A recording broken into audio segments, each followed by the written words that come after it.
Welcome to Luca and Miguel. Enjoy the video. You start by charging the Virtuoso Pro and installing Corsair ICUE. This ensures firmware and drivers match. Once done, plug the USB wireless dongle into a rear USB port for stable signal. Make sure the headset is in pairing mode. Hold the power until LED flashes. You'll see ICUE detect a new device. Accept prompts to install firmware. This step prevents audio dropouts and unlocks EQ and mic controls. Keep the headset nearby while ICUE completes updates. Next, set the Virtuoso Pro as your default playback and recording device in Windows sound settings so apps route audio correctly.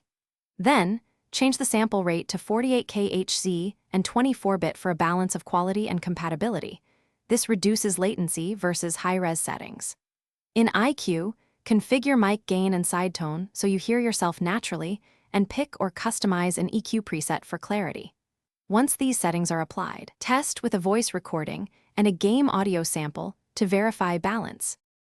To finish, walk a short wireless range test. Keep the dongle unobstructed and avoid crowded USB hubs for best performance. If you encounter stutters or dropouts, repair the headset. Use the dongle resync or reset the headset with the Power Plus mute sequence, and then retest. Should problems persist, reinstall ICUE and update your PC's USB drivers.